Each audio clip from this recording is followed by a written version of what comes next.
Hello, আজকের রেসিপিটা কিন্তু খুবই মজাদার। বাচ্চাদের তো পছন্দ হবেই, তার সঙ্গে বড়দেরও কিন্তু বেশ পছন্দ হবে। আর একবার বাচ্চাদের বানিয়ে দিলে প্রত্যেকবার কিন্তু বাচ্চারা এই কেকটা বানিয়ে দেওয়ার আবদার রাখবে। তোমাদের ডোরেমনের কথা কার কার মনে আছে জানিও। আজকে বানাচ্ছি ডোরেমনের সেই পছন্দের ডোরা কেক। কেক তৈরি করার ক্ষেত্রে কিন্তু একটা জিনিস মাথায় রাখতে হয়, প্রত্যেকটা জিনিস যেন পরিমাপটা ঠিকঠাক থাকে। আমি এখানে হাফ কাপের মতো ময়দা, হাফ কাপ আটা ব্যবহার করছি, আর তার সঙ্গে হাফ টিস্পুন দিয়েছি বেকিং সোডা।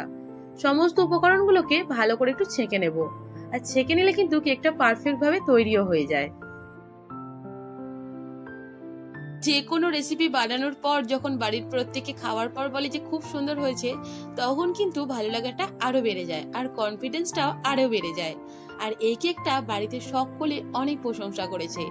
আমি নিয়েছি এখানে হাফ কাপ চিনি, ওটা মিক্সিতে দিয়ে ভালো করে গুঁড়িয়ে নেব। আর এটা কিন্তু গুঁড়িয়ে নিলেই সবচেয়ে ভালো হয়। এতদিন এত রকম কেক বানাচ্ছি, এই কেকটা কিন্তু আমার মেয়েরও খুব পছন্দ হয়েছে। আর গুঁড়িয়ে নেওয়া চিনিটা কিন্তু ভালো করে ছেঁকে নেব। আর বেশ কয়েকটা উপকরণ লাগবে, যেগুলো সাধারণ উপকরণ কিন্তু বাড়িতেই পাওয়া যায়, বিশেষ কিছু উপকরণ লাগে না। এখানে নিয়েছি 1/4 কাপের মতো গুঁড়ো দুধ। তোমরা কিন্তু গুঁড়ো দুধের বদলে কনডেন্স মিল্কটাও ব্যবহার করতে পারো, তবে গুঁড়ো দুধটা দিলে কিন্তু একটা আলাদাই খেতে হয়, খেতে কিন্তু দুর্দান্ত হয়।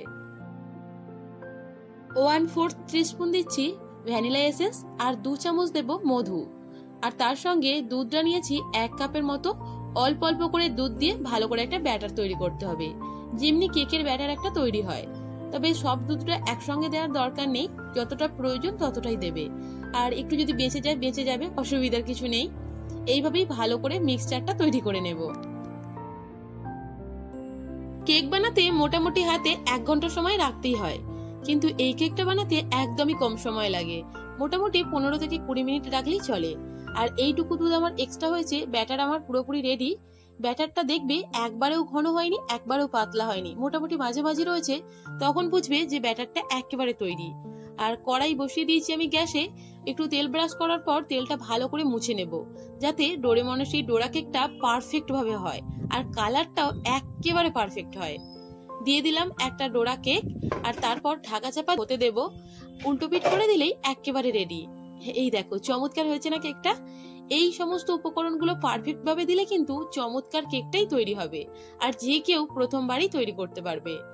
আর আমার এই ব্যাটারটা দিয়ে মোটামুটি 7:30টার মতো কেক হয়েছে, কারণ 7টা হয়েছে, তার সঙ্গে একটু ছিল ছোট্ট মতো আরেকটা কেক বানিয়ে নিয়েছি ওটা দিয়েই। তার জন্য বললাম মোটামুটি 5 মিনিট করে হাতে সময় নিয়ে একেবারে লো ফ্লেমে কেকটা বানাবে, তাহলে একেবারে পারফেক্ট কেকটা তৈরি হবে। এই দেখো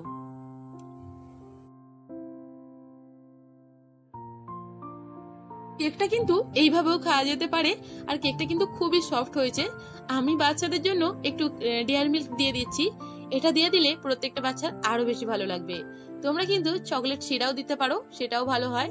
আর আমার তো এই কেকটা স্পেশালি এইভাবে খেতে দারুণ লেগেছে। দেখো কাটার পর মনে হবে দোকান থেকে পুরোপুরি কিনে এনেছি। একদম পারফেক্ট তৈরি হয়েছে। আর তোমরাও এই একই উপকরণগুলো আমার মতো দিয়ে তৈরি করলে কিন্তু তোমাদের একেবারে পারফেক্ট কেকটা তৈরি হবে। তো আজকের রেসিপিটা তোমাদের কেমন লাগলো অবশ্যই কমেন্ট করে জানাতে ভুলবে না। আর চ্যানেলে যারা নতুন তারা কিন্তু চ্যানেলটাকে একটু সাবস্ক্রাইব করে দিয়ে পাশে থেকো। সকলে অনেক ভালো থেকো, সুস্থ থেকো। আর তোমাদের এই রেসিপিটা কেমন লাগলো সেটা জানাতে কিন্তু একদম ভুলবে না। টাটা, আজকের মতো এই পর্যন্তই। সকলে ভালো থেকো, টাটা।